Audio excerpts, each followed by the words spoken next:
Welcome to the series Night 3 to Fall Asleep Fast, a place where you don't need to do anything at all except listen and let your thoughts slowly settle. Before you drift off, you can gently like this video and, if you wish, leave a quiet comment sharing where you're listening from and what time it is for you right now. Tonight, we gently explore pre-internet propaganda, how ancient empires manipulated public opinion, a quiet story from history told at a calm, unhurried pace, with no rush and know where you need to be. If you listened to the previous night, welcome back. And if this is your first night, you can begin right here, exactly as you are. A new night will be waiting for you again tomorrow. But for now, allow yourself to rest, breathe softly, and let this story slowly carry you into sleep. Long before messages could move at the speed of light, before ink dried on paper meant for mass distribution, and long before voices could be carried beyond the reach of the human body, the world existed in a slower rhythm. Information did not rush. It wandered. It lingered. It settled into places the way dust settles in quiet rooms, almost unnoticed, yet eventually everywhere. In this earlier world, people did not wake to alerts or headlines. They woke to the same sounds they had heard all their lives. Wind passing through narrow streets, footsteps on stone, distant animals stirring. News did not arrive suddenly. It arrived gradually, often shaped by repetition rather than urgency. A rumor might take weeks to cross a valley. A decree could take months to feel real in the lives of those it governed. This slowness was not seen as a limitation. It was simply the nature of reality. And within that reality, power learned to move just as patiently. Empires rose in landscapes where silence was common and distance was vast. Their rulers understood something fundamental about the human mind, even if they did not describe it in modern terms. They understood that what people saw every day mattered more than what they heard once. They understood that consistency could replace speed, and that familiarity could soften resistance. In villages, towns, and growing cities, most people lived their lives within a narrow radius. Their world was defined by what they could walk to, what they could see, and what they were told by those they trusted. Authority did not announce itself loudly. It revealed itself slowly, through presence rather than proclamation. There were no public opinion polls, no broadcasts, no printed arguments meant to persuade through logic alone. Yet belief still formed. Loyalty still took root. Entire populations came to accept certain ideas as natural, inevitable, even comforting. This was not accidental. In the absence of fast communication, influence became environmental. It was woven into daily life so seamlessly that it rarely felt imposed. People did not feel persuaded. They felt surrounded. The world itself appeared to agree with the structures of power above them. A traveler entering an imperial city for the first time might not hear a single official message. And yet, without realizing it, the message would already be clear. The scale of buildings, the order of streets, the placement of symbols, all of it quietly suggested who held authority and why that authority should endure. Even silence played a role. What was not spoken often mattered as much as what was repeated. Questions that were never asked gradually faded from the collective imagination. Alternatives that were never visible became difficult to conceive. In this way, belief did not arrive as a command. It arrived as a background condition, like climate or terrain. People adapted to it without noticing the moment it took hold. For most individuals, life remained simple and cyclical. Seasons came and went. Festivals returned each year. Faces remained familiar. And within this repetition, ideas could settle deeply. The absence of competing narratives meant that a single story, told gently and often, could become indistinguishable from truth itself. Power learned to be patient. Rather than convincing people anew each day, ancient systems of influence focused on permanence. They aimed to create a world where the same messages could be encountered again and again, without effort, without resistance. When belief is encountered daily, it no longer feels like belief. It feels like reality. Children grew up within these systems, never knowing a time before them. Elders passed down interpretations that felt ancient, even when they were carefully shaped by those in control. Memory itself became an ally of authority. There was also comfort in this arrangement. In a world filled with uncertainty, droughts, illness, war, the presence of a stable order could feel reassuring. The idea that someone, somewhere, was in control helped quiet the deeper anxieties of daily survival. And so, influence did not need to shout. It only needed to remain. As night fell over ancient cities, lights flickered softly from windows and temples. Shadows stretched across stone. The world slowed even further. In these quiet hours, the structures of power did not sleep. They stood, visible even in darkness, reminding those who passed beneath them that the order of things was steady, unchanging. It was within this stillness that the foundations of pre-internet propaganda were laid, not as campaigns, but as environments, not as arguments, but as atmospheres. And as the mind begins to notice how deeply surroundings can shape belief, a gentle question starts to form, almost without effort. If words did not travel fast, how did power make itself seen? The answer waits patiently, rising slowly from stone and shadow. When the question of visibility begins to form, it does not demand an immediate answer. It lingers gently, like a thought half felt just before sleep. How did power make itself seen in a world where words moved slowly? The response, when it comes, is not spoken. It rises instead from the ground itself. In ancient cities, power learned to become physical. Stone, weight, height, and distance were chosen carefully, not for beauty alone, but for presence. Long before people understood influence as an abstract force, they understood scale. They felt it in their bodies as they approached massive structures that dwarfed their own size. They sensed it in the way sound changed beneath high ceilings and open courtyards. They recognized it instinctively, without needing explanation. Buildings became messages. Temples, palaces, walls, and gates were placed where they could not be ignored. Roads often led toward them, not by accident, but by design. A person moving through the city would encounter these structures again and again, from different angles, at different times of day. Each encounter reinforced the same quiet idea. Something greater exists here. This kind of power did not argue. It simply stood. The materials themselves carried meaning. Stone suggested permanence. Marble reflected light softly, giving even shadows a sense of order. Bronze and gold, used sparingly but strategically, hinted at resources beyond ordinary reach. These choices were not decorative afterthoughts. They were deliberate signals, repeated across generations. To live beneath such architecture was to grow accustomed to it. Children learned the skyline before they learned history. Elders measured time by the unchanged outlines of familiar structures. Even as leaders came and went, the buildings remained, suggesting continuity where reality was often uncertain. In this way, authority borrowed stability from the environment. The height of a structure mattered as much as its function. Towers rose above rooftops, visible from far beyond the city center. From fields, roads, and rivers, travelers could see them long before they arrived. This visibility served as a gentle announcement, long before any official greeting.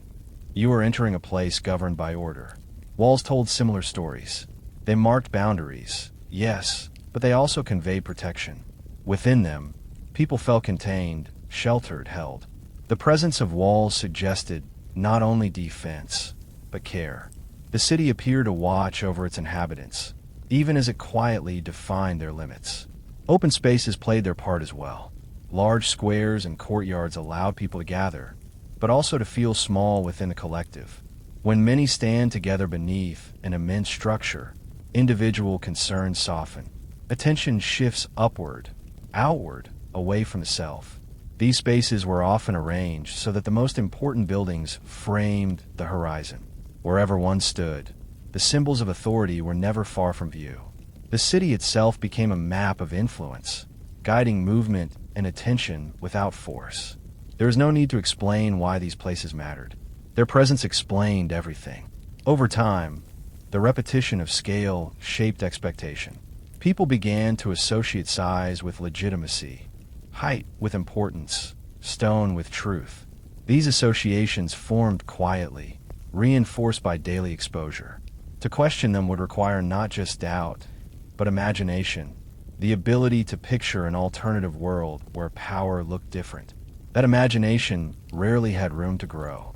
Even decay served a purpose. Crumbling structures reminded people of age.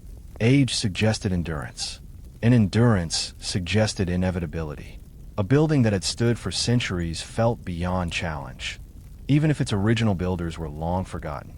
At night, these same structures transformed gently. Moonlight softened their edges. Shadows moved slowly across familiar surfaces. The city became calmer, but the message remained. Power did not sleep. It rested, visible even in darkness. Those who governed understood that influence worked best when it felt natural. Architecture allowed them to speak without interrupting daily life. There was no need to persuade when presence alone could reassure, impress, and quiet doubt. And so, people adjusted themselves around these spaces. They lowered their voices. They slowed their steps. They felt, without being told, that certain places demanded reverence. This was not fear in its sharp form. It was something softer, a sense of alignment, a feeling that the world was arranged a certain way, and that this arrangement had always existed. Yet beneath the calm, something else was happening. As people accepted the visible signs of power, they also absorbed the invisible ones. Meaning began to attach itself not only to buildings, but to shapes, images, and repeated forms. Stone alone was not enough. As the night deepens and the city grows quieter, attention begins to drift from the grand outlines of architecture to the smaller details that appear again and again. Carved patterns, familiar images, objects carried in pockets and passed from hand to hand. The structures remain, steady and silent, but another layer of influence begins to emerge, one that can travel farther, rest lighter, and speak without sound. And so, from towering walls and endless corridors, the story gently turns toward the symbols that learned to carry power wherever people went. As the great structures of stone remain steady in the background, another form of influence begins to move more quietly through the world. It does not rely on height or weight. It does not need to dominate the skyline. Instead, it settles into the small spaces of daily life, carried lightly, repeated often, and noticed almost without awareness. These are symbols. In ancient empires, symbols became a language that required no reading and no explanation. They spoke through familiarity. They appeared on objects people touched every day, on surfaces passed without pause, and on items exchanged so frequently that their presence became expected rather than examined. Coins were among the most powerful of these carriers. Small, durable, and constantly in motion, they traveled farther than most people ever would. Each one bore carefully chosen images, faces, animals, gestures, shapes that quietly reinforced authority. A ruler's likeness, stamped again and again, became familiar even to those who would never see that ruler in person. The act of exchange itself reinforced the message. Each transaction placed the symbol into another hand, another pocket, another home. Over time, the image ceased to feel like an assertion of power and began to feel like a fact of life. Seals and markings worked in a similar way. They appeared on documents, containers, and goods, quietly certifying legitimacy. Even when the meaning behind a symbol was not fully understood, its repetition created trust. The mark itself became a signal that something was official, approved, protected. Symbols did not need to explain why they mattered. Their authority came from consistency. Beyond objects of trade, imagery appeared in places of pause, walls, entrances, public spaces. Reliefs carved into stone told stories without words. Figures were shown larger than life, calm and composed, surrounded by signs of abundance or protection. These scenes did not change. They waited patiently, allowing viewers to absorb them over years rather than moments. The human mind, especially when unhurried, is drawn to patterns. When the same shapes appear again and again, meaning attaches itself naturally. A certain animal might come to represent strength. A gesture might suggest blessing or command.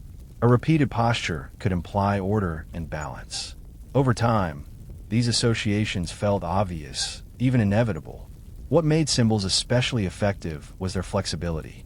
They could be understood differently by different people, yet still serve the same purpose.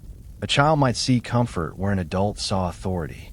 A traveler might see order where a resident saw tradition. The symbol did not need to correct these interpretations. It simply allowed them to coexist. This ambiguity softened resistance. People rarely argue with meanings they feel they have discovered themselves. Symbols also travel beyond borders. When goods moved between regions, the imagery moved with them. Even those outside the empire's direct control encountered its visual language. Over time, familiarity bred acceptance. What was once foreign became recognizable, and what was recognizable felt less threatening. In private spaces, symbols appeared more subtly. Household items echoed public imagery in quieter forms. Patterns on pottery, decorations on clothing, small tokens kept close to the body, all reflected the larger visual world beyond the home. In this way, the boundary between public authority and private life grew thinner. There was comfort in this continuity. The same symbols that appeared in the marketplace appeared in places of worship and rest. Life felt coherent, held together by recurring forms that suggested a shared understanding of the world. Even those who held no love for power still lived within its imagery. To reject it completely would require constant effort. Acceptance, on the other hand, required none. At night, these symbols did not disappear. Firelight revealed them slowly. Moonlight softened their edges. Shadows moved across familiar shapes, making them feel alive without movement. In these quiet hours, meaning drifted gently, free from urgency. Symbols did not demand attention. They waited for it. As generations passed, the origins of many images faded. People remembered the symbol, but not the moment it was introduced. Without a beginning, it felt timeless. And what feels timeless often feels true. In this way, power extended itself beyond walls and monuments. It entered hands, homes, and habits. It became something people carried with them, often without realizing it. Yet symbols alone were not enough to shape belief fully. They needed context. They needed stories that could explain why these images mattered, where they came from, and what they promised. And so, as the mind rests among familiar shapes and quiet repetitions, attention begins to drift toward another layer of influence, one carried not by stone or metal, but by memory itself. The symbols wait patiently, ready to be woven into narratives that feel as old as the world. As symbols quietly permeate daily life, the mind naturally begins to seek meaning. It notices patterns and repetition, and from these, it begins to weave stories. In ancient empires, these narratives were rarely spontaneous. They were carefully crafted, passed down, and reinforced across generations. They did not arrive as hurried messages or loud proclamations. Instead, they emerged slowly, like the gentle flow of a river, shaping thought without resistance. These were the stories told by the state. Every empire had its own version. Some spoke of divine origins, tracing rulers back to gods or celestial events. Others explained the creation of cities, rivers, and borders as if the world had been designed specifically for the people who now inhabited it. The stories carried subtle lessons: obedience, loyalty, reverence, and the understanding that life under these rulers was part of a larger, purposeful order. In marketplaces and homes alike, these narratives were repeated softly. They were embedded in celebrations, murals, and the ritualized retelling of history during festivals. The details varied, but the underlying rhythm was consistent. The state itself was a guardian of order, the arbiter of truth, and the center of communal life. Even children absorbed these stories as they played, imitating scenes from murals or enacting legendary deeds in their games. Legends, myths, and epics became tools of subtle influence. They could entertain and instruct simultaneously, embedding moral and civic lessons without overt instruction. A story of a distant battle might inspire courage, loyalty, or a sense of duty, while a tale of the gods' favor suggested that obedience to rulers was divinely sanctioned. Each repetition, each familiar phrase, deepened the listener's trust in the order the state presented. The beauty of these narratives was their adaptability. Different listeners could interpret them according to personal experiences, while still absorbing the same underlying message. A merchant might hear a story of a city's founding and see opportunity, while a farmer understood stability and protection. Both perspectives reinforced the same invisible structure of influence. Stories also worked hand in hand with the symbols previously encountered. The images on coins or reliefs were mirrored in the tales told. A warrior stamped into a coin might later appear as a character in an epic recounted at a festival. A carved animal symbol could feature in a fable about strength or loyalty. Over time, the combination of narrative and visual reinforcement made the lessons feel inevitable, embedded in the very fabric of society. The repetition of these stories was as important as their content. They were heard in the streets, sung in temples, and whispered in quiet corners. Even when no official decree was announced, the essence of authority was present in every tale. The collective memory of a society became shaped by narratives that were at once entertaining, instructive, and subtly persuasive. As the day waned and twilight settled over cities, these stories continued their gentle work. Shadowed courtyards, softly lit temples, and the calm of evening streets became stages where the stories lingered in consciousness. Even those who did not actively seek the tales encountered them incidentally. A mural glimpsed through a window, a phrase overheard from a passing scholar, or a familiar refrain sung during communal ceremonies. Over generations, the stories began to feel ancient and unchanging. Their origins were forgotten, yet the lessons remained. People internalized the rhythms, the morals, and the sense of order they conveyed. What had begun as a narrative carefully constructed by the state had become a natural part of life.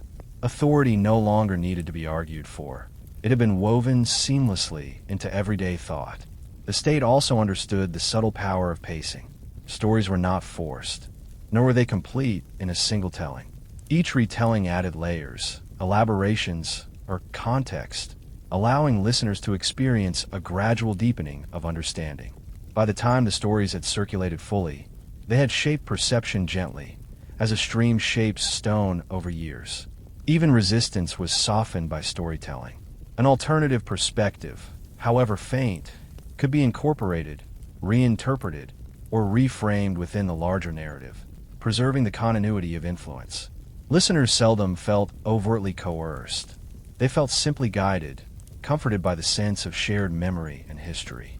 At night, when the city was still and only the faint glow of moonlight or torches illuminated the streets, the stories continued to resonate. In quiet homes, families might recount fragments of the tales.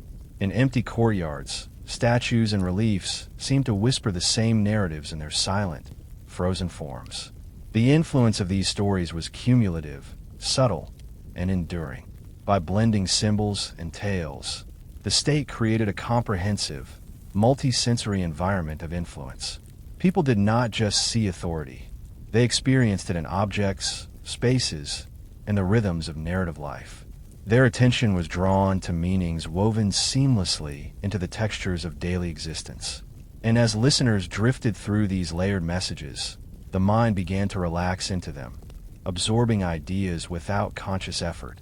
The stories became a soft, persistent presence, guiding perception, shaping understanding, and preparing the ground for the next subtle layer of influence, the quiet power of ritual, repetition, and shared action. It is here, in the unhurried cadence of daily life, that the next element of pre-internet propaganda begins to unfold, ready to move beyond images and tales into action itself. As the stories of the state settle softly into the minds of the people, another layer of influence begins to emerge, one that is experienced not through sight or hearing alone, but through participation. Rituals, festivals, and repeated ceremonies weave themselves into daily life, reinforcing the lessons carried by symbols and stories without a single word of overt instruction. In ancient empires, these practices were neither hurried nor forceful. They unfolded slowly, deliberately, so that those who took part would internalize their meanings naturally, almost imperceptibly, over time. In cities and villages alike, the rhythm of communal life was punctuated by cycles of celebration and ritual. Market days, seasonal festivals, and religious ceremonies were opportunities to experience, repeatedly, the authority and structure that govern the world. A festival might commemorate a victory long past, or honor a ruler long gone. Yet the ceremony itself reaffirmed the present order. Through repeated engagement, the participants absorbed an understanding of hierarchy, loyalty, and the proper place of individuals within the broader community. The beauty of these events was in their layering. A child, attending a festival for the first time, might be drawn to the music, the colors, or the spectacle. The immediate delight of sensory experience masked the subtle guidance of social learning. Adults, meanwhile, understood the deeper signals embedded in timing, positioning, and ritualized actions. In both cases, the repetition of certain motifs, gestures, chants, offerings, and sequences of movement imprinted a rhythm of life that aligned personal experience with the overarching structures of the empire. Rituals did not merely communicate, they conditioned. When the same actions were performed year after year, generation after generation, participation itself became a habit. The human mind, especially when unhurried and engaged in shared activity, absorbs patterns effortlessly. What once might have been noticed consciously gradually becomes automatic, shaping perception and expectation. People begin to anticipate roles and outcomes without question, guided by the invisible hand of repetition. Even simple practices, lighting a lamp at dusk, offering a small token of gratitude, or observing a moment of silence, could carry profound social meaning. These actions, repeated consistently, cultivated a sense of order and belonging. They taught participants the rhythms of life the empire sought to instill: patience, attentiveness, respect, and alignment with communal norms. Over time, adherence to these patterns did not feel like compliance. It felt natural, comfortable, and familiar. Festivals extended this conditioning into the public sphere. Streets became stages for processions, temples became centers of coordinated activity, and plazas echoed with ceremonial sound and movement. Here, symbols encountered daily were brought to life in dynamic, shared experience. Children observed adults performing time-honored gestures. Travelers witnessed the continuity of practice. The community, in synchrony, experienced authority as an environment rather than as a command. Even the timing of these events contributed to their effect. Occurring with predictable regularity, they created a dependable structure for daily life. Participants could anticipate when the next festival would take place, when seasonal rituals would recur, and when collective attention would once again be drawn towards symbols of power. Predictability fostered a sense of stability and quiet reassurance, reinforcing the subtle messages that architecture, imagery, and stories had already embedded in consciousness. Through repetition, rituals also serve as a soft bridge between past and present. The same gestures and sequences that had been performed for decades, sometimes centuries, connected individuals to their predecessors. Memory became cyclical, tethering current experience to tradition. In this way, even those who never read the formal histories of their city were nevertheless deeply enmeshed in its narrative, living the stories rather than simply hearing them. The interplay of rituals with storytelling and symbolism created a holistic environment of influence. Stories told by elders or sung during ceremonies were reinforced by tangible action, by sight, and by rhythm. Symbols encountered throughout the day were illuminated and activated during festivals, their meanings deepened by context and participation. The environment, the objects, and the ceremonies all converged to gently guide thought, belief, and behavior. As night falls, rituals slow, leaving behind subtle echoes. A procession might have concluded, yet the memory of movement and sound lingers in quiet streets. Torches burned low, casting gentle flickers across reliefs and walls. Music fades into soft wind, and in the hush that follows, the mind, already softened by repeated patterns, begins to rest, carrying with it the imprint of the empire's order, almost unconsciously internalized. Through this quiet choreography of life, ancient empires perfected the art of influence without force. Repetition became persuasion. Participation became conviction. Even those who did not consciously engage in political thought found themselves shaped by the rhythms and rituals of communal life. Influence, subtle and persistent, now flowed not only through sight and story, but through action itself, preparing the ground for the next layer of reinforcement. The individuals who embodied and transmitted authority, priests, poets, and heralds. It is in this next chapter that power takes on a human intermediary, softening its presence further and extending its reach without ever raising its voice. As rituals and festivals gently embed patterns into daily life, the presence of individuals who embody and transmit these patterns becomes increasingly important. Ancient empires recognized this subtle need. Not all influence could be conveyed through buildings, symbols, or ceremonies alone. Certain figures, priests, poets, heralds, acted as living conduits of authority, guiding understanding and reinforcing the narratives that shaped entire societies.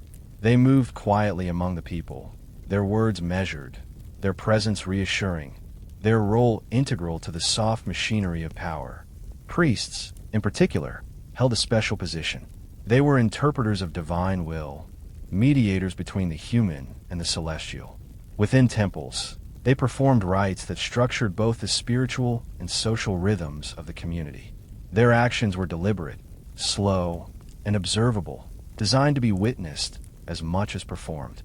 Every gesture, every sequence of movement, every tone carried meaning. Worshippers absorbed these cues, internalizing a sense of order, hierarchy, and purpose.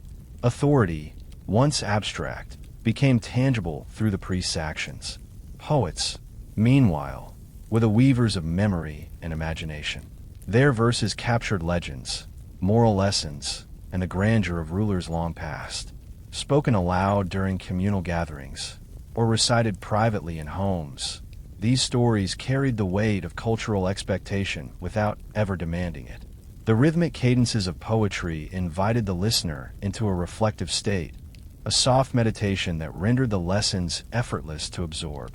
Through poetry, abstract ideals, loyalty, courage, justice, became experiential, felt rather than argued. Heralds served as messengers, but not merely of news.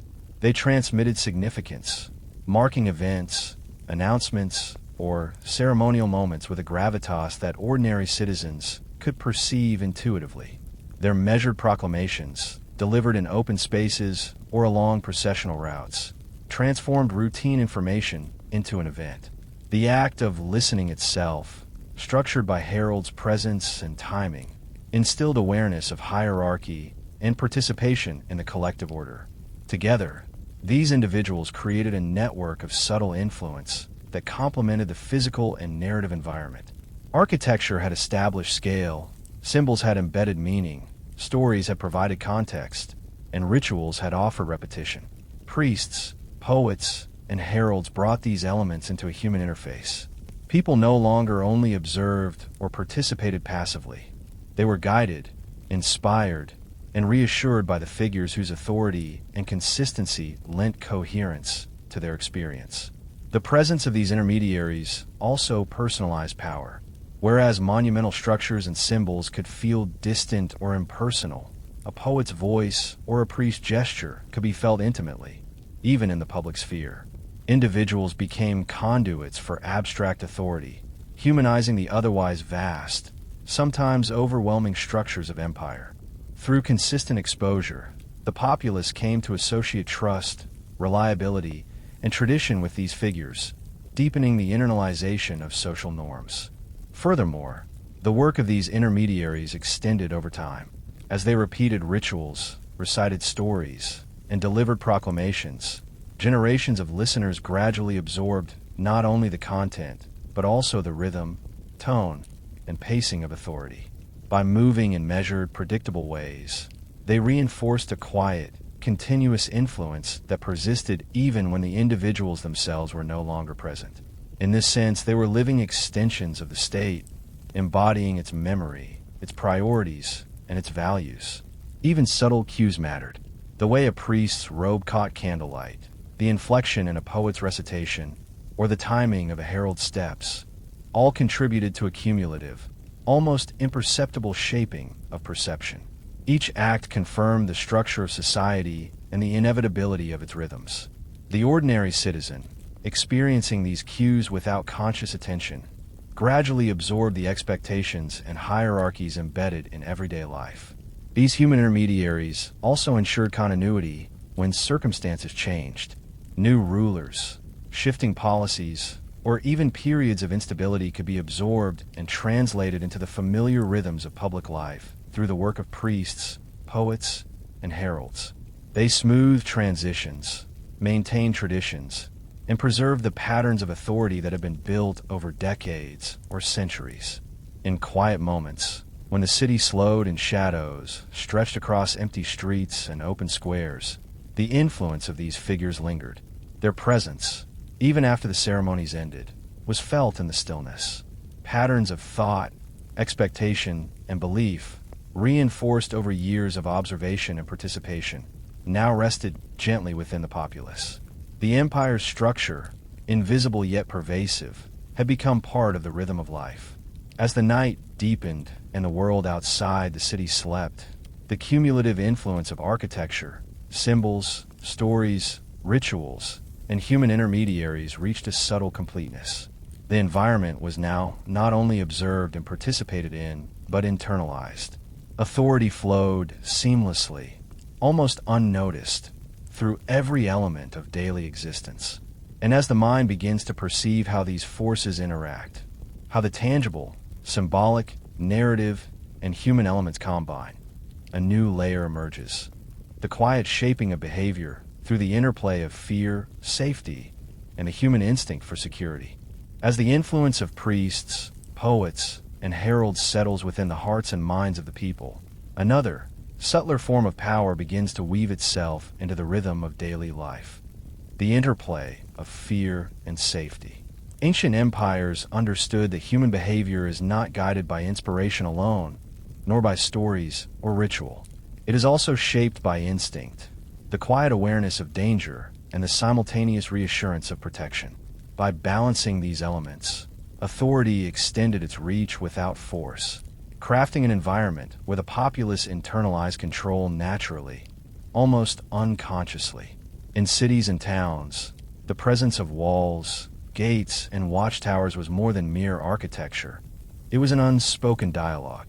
Citizens moving through the streets absorbed lessons in safety, as each carefully maintained structure whispered, "You are watched, you are protected, you belong here."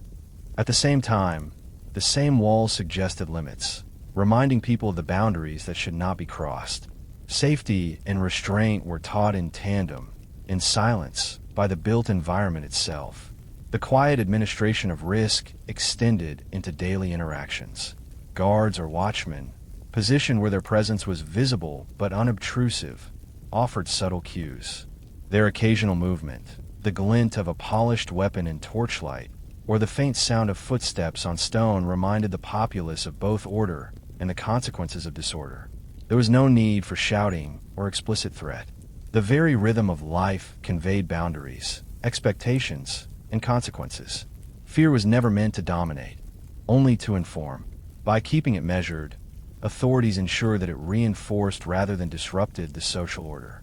Citizens learned to navigate the city with awareness and respect, feeling the weight of structure and the reassurance of protection simultaneously. Anxiety was softened by routine, and even in moments of caution, life retained a sense of calm and predictability. This delicate balance extended into the domestic sphere. Families internalized the lessons of safety through repeated observation. Locks on doors, lamps burning through the night, designated gathering spaces during festivals or emergencies. Children grew accustomed to these patterns early, learning instinctively which behaviors encouraged security and which invited caution. In this way, behavior was subtly shaped long before it needed to be consciously considered. Even public gatherings reflected this duality. Ceremonies, processions, and markets were organized to maintain visibility and oversight. Leaders, priests, and heralds ensured that the ebb and flow of movement reinforced hierarchy, demonstrating both inclusion and oversight. Participants felt safe within the communal order, yet aware that their actions contributed to the ongoing structure of society. They were guided gently, constantly, and without the necessity of explicit commands. Over time, the careful calibration of fear and safety contributed to a pervasive sense of trust in the systems of power. Citizens came to expect that the spaces they inhabited were secure and that the individuals who administered authority would maintain equilibrium. When stability is predictable, obedience and acceptance follow naturally. Authority becomes a quiet companion, present in shadows and light alike. The interplay of threat and protection also influenced perception beyond the immediate environment. Tales, symbols, and rituals were reinforced by the ever-present reminder that some forces were beyond individual control. Mountains, rivers, city walls, and sacred precincts all contributed to a sense of order that mirrored the abstract authority conveyed by priests, poets, and heralds. Nature and society intertwined, creating a landscape where fear was soft and safety was assured. Night magnified this dynamic subtly. Moonlight revealed gates and courtyards, casting shadows that reminded inhabitants of unseen boundaries. Torches flickered along streets and pathways, illuminating watchful eyes without confrontation. In the quiet hours, even the act of walking home became a lesson in attention, presence, and respect for the rhythms of authority embedded in every corner of the city. By guiding behavior without force, empires ensured that citizens internalized the rules of engagement, the patterns of participation, and the expectations of loyalty.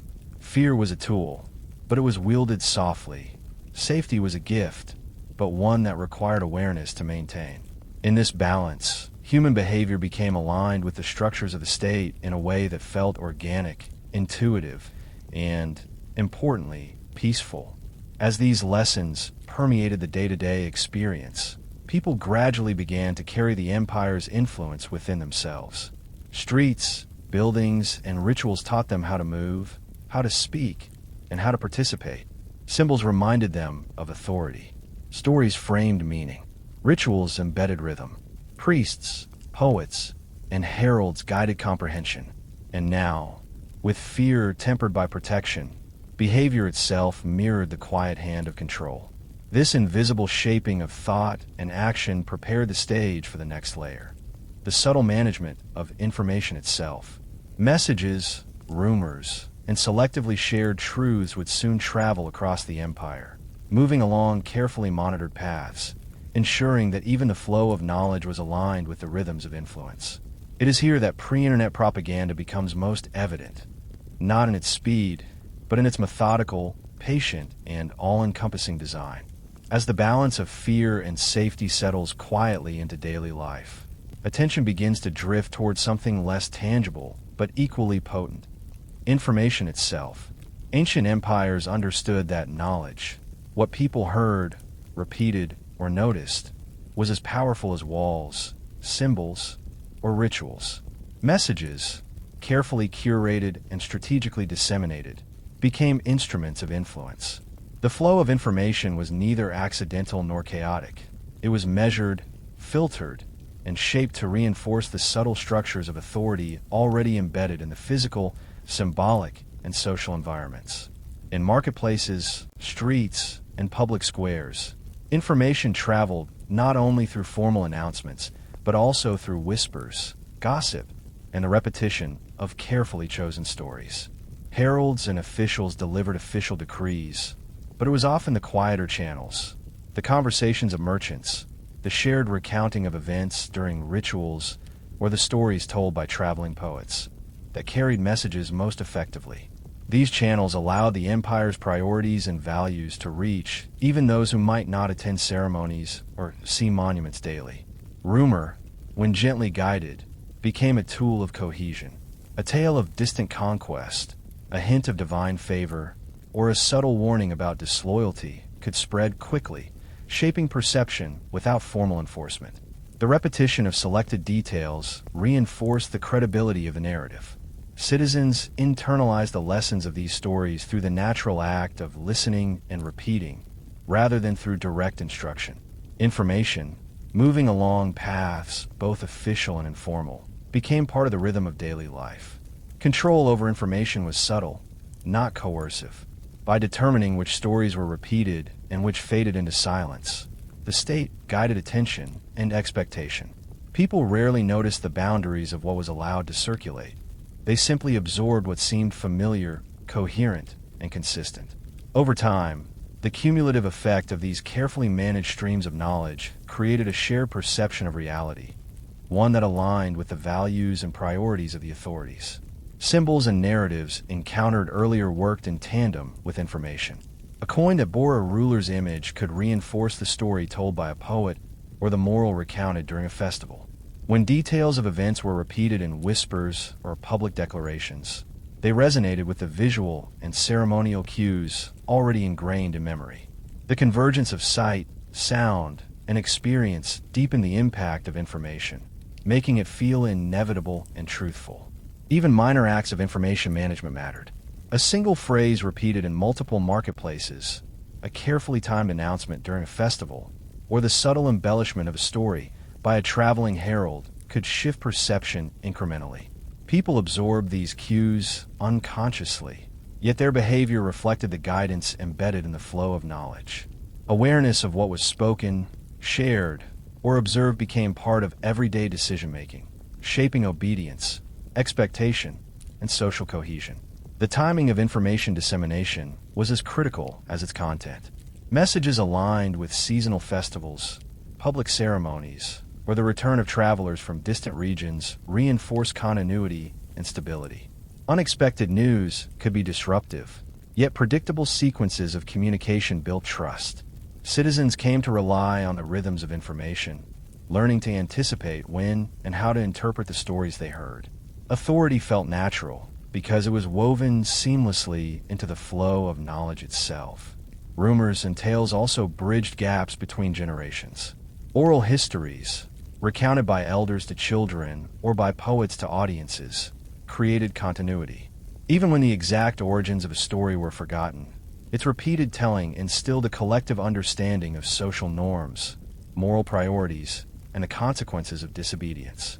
Through subtle repetition, the empire guided behavior without coercion, relying on the natural human tendency to absorb recurring patterns of information. The night magnified the quiet influence of knowledge. Moonlight illuminated streets and courtyards where conversations continued softly. Torches burned in homes where families retold events, repeating details filtered through generations. In this calm, still environment, information moved gently, almost imperceptibly shaping thought. Citizens absorbed it like the soft rhythms of wind or water, inescapable, yet peaceful. By managing what people knew, what they discussed, and what they remembered, the empire ensured that influence extended far beyond what walls, symbols, or ceremonies alone could achieve. Authority became a constant presence, not only in the observable world, but also in the mental landscape of every citizen. Through the careful flow of information and the subtle circulation of rumors, behavior, perception, and memory aligned with the empire's designs, preparing the people for the final layer of reinforcement, belief embedded in custom, expectation, and routine. It is here, in the quiet absorption of knowledge and the internalization of social order, that the subtle mastery of pre-internet propaganda reaches its full expression. Influence has now become nearly invisible, yet entirely pervasive, shaping the mind and life of the empire without ever raising its voice. As information flows quietly through the streets, markets, and homes of the empire, and as fear and safety guide behavior subtly, another layer begins to take hold. The embedding of authority into everyday life through custom, expectation, and habit. Ancient empires understood that the most powerful influence is the kind that becomes invisible, natural, and unquestioned, woven into the fabric of daily existence, so that citizens follow patterns almost without thinking, guided by rhythms that feel familiar, comfortable, and inevitable. Customs, repeated actions, and socially expected behaviors became conduits for influence. From the way streets were navigated to the rituals of eating, dressing, or greeting, individuals internalized the norms that structured society. These patterns were not imposed violently. They were absorbed gradually, reinforced by stories, symbols, rituals, and the subtle presence of intermediaries like priests, poets, and heralds. The result was a quiet, omnipresent shaping of life that required no enforcement. Expectations, both social and internalized, complemented these habits. Citizens learned what behaviors were noticed, rewarded, or tolerated. By aligning personal action with communal rhythm, individuals gained comfort and reassurance. Compliance became a source of stability rather than a constraint, and social cohesion was maintained without force. The interplay of expectation and habit created a feedback loop. The more individuals adhered to norms, the more natural those norms felt, reinforcing their own power. Habit itself became a vehicle of influence. Repetition over weeks, months, and years solidified behavioral patterns, embedding authority in unconscious actions. Even in the absence of oversight, citizens continued to follow the rhythms taught by festivals, ceremonies, daily routines, and the subtle cues of architecture, symbols, and intermediaries. Over time, the empire's power became not only structural, but also psychological, shaping not just what people did, but also what they thought and felt. This invisible hand of habit extended to perception and memory as well. What was experienced repeatedly, stories, symbols, rituals, or sequences of action, became familiar and trustworthy. Individuals came to expect consistency, to rely on rhythms, and to accept authority as a natural part of life. The state's influence was now internalized, experienced as self-evident order rather than imposed regulation. Even minor details contributed. The placement of objects in homes, the cadence of public announcements, the timing of daily market activity, or the repetition of certain phrases in poetry or ritual all reinforced patterns.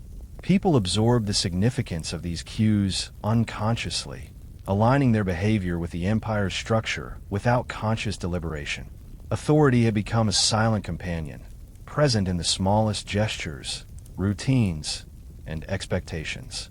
Custom and habit also created resilience. Even as rulers changed or circumstances shifted, the deeply ingrained patterns persisted.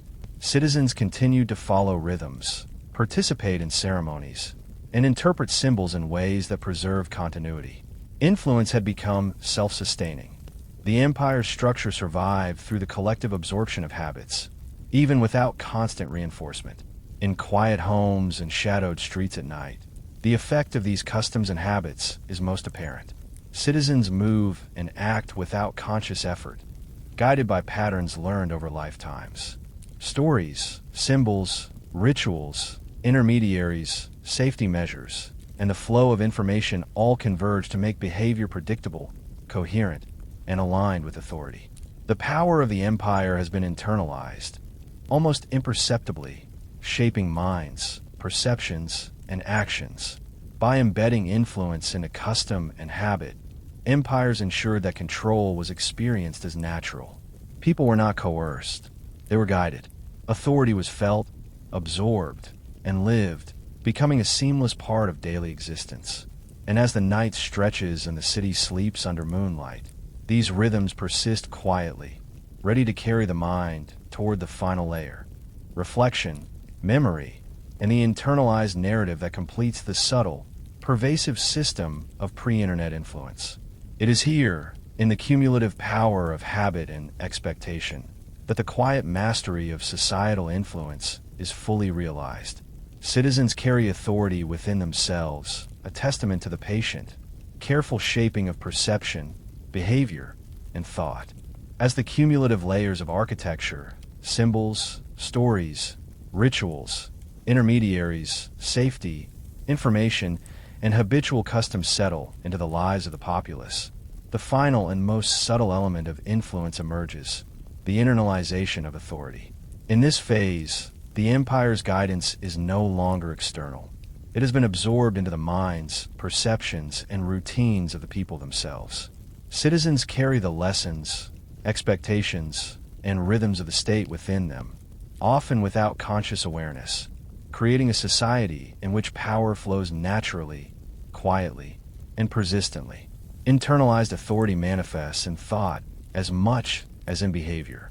Citizens intuitively understand the boundaries of their actions, the hierarchies that structure their communities, and the expectations that govern social interaction. From childhood, the repeated exposure to rituals, symbols, stories, and the subtle cues of intermediaries has built a mental architecture of order. By the time individuals reach adulthood, compliance and participation are not imposed. They are instinctive, a product of careful conditioning over years and even generations. The result is a society where influence is self-reinforcing. A child who has grown up observing the measured gestures of priests, hearing the rhythmic cadence of poets, participating in recurring festivals, and absorbing subtle lessons of safety and behavior, internalizes these patterns. When that child becomes an adult, the behaviors and perceptions that maintain social order continue naturally. Authority no longer requires constant reinforcement through external pressure. It lives within the collective consciousness of the people. Memory and expectation play a crucial role in this process. Through repeated engagement with rituals, festivals, ceremonies, and carefully curated stories, individuals internalize the empire's narratives. Past victories, moral lessons, and divine associations are not simply remembered. They are felt, integrated into personal and communal identity. The empire's authority becomes inseparable from the lived experience of its citizens. Even the absence of visible enforcement does not weaken the system. The lessons have been woven into the fabric of thought itself. The subtle power of internalized authority also shapes perception. Citizens interpret events, symbols, and announcements through the lens of what has been taught and observed. They anticipate outcomes, recognize appropriate behavior, and align their expectations with the implicit rules of society. Authority becomes both invisible and undeniable, a natural, internalized companion that guides thought and action in every sphere of life. This final layer completes the quiet, pervasive influence of the empire. What began as architecture and imagery, reinforced through ritual and human intermediaries, balanced with fear and safety, guided by the flow of information, and embedded in habit and custom, now culminates in the internal world of the people themselves. Every action, thought, and perception carries traces of the deliberate shaping that began long before conscious awareness could recognize it. In the calm of night, the effect of this internalized authority is most profound. Citizens rest under moonlit rooftops, streets empty, torches flicker softly in distant courtyards. The lessons of centuries, transmitted through sight, sound, ritual, and habit, now reside quietly in minds and hearts. The empire's order, reinforced through countless subtle channels, persists even as the city sleeps. Authority is no longer external. It has become part of the very rhythm of life, guiding the collective existence of the populace with gentle inevitability. The quiet legacy of influence extends beyond immediate obedience. It shapes culture, memory, and expectation across generations. Each cycle of life, each festival, each retelling of a story continues the flow of influence, ensuring continuity. The methods of pre-internet propaganda, perfected over centuries, demonstrate the extraordinary power of patience, subtlety, and integration into daily life. Control is most complete not when it is visible, but when it is internalized, experienced as natural, and lived without thought. And so, as the city rests under the still gaze of the night, the empire's presence, once monumental and obvious, has become intimate and enduring. Every structure, symbol, story, ritual, and habit has contributed to a society in which authority is carried within, absorbed silently, and perpetuated naturally. The people sleep with this invisible order gently guiding their dreams, a testament to the quiet mastery of influence that has spanned generations. You don't need to keep listening anymore. The story can fade into the background now, becoming softer with every moment. If you're still awake, that's perfectly fine. There's no rush and nothing you need to remember. Just let your breathing slow down, let your thoughts drift where they want to go, and allow the quiet of this night to settle around you. This story will remain here, gently playing while you rest. Tomorrow night, a new night will be waiting for you, and it's one you won't want to miss. And if sleep hasn't arrived just yet, you can quietly return to one of the previous nights and let those stories guide you instead. For now, sleep well.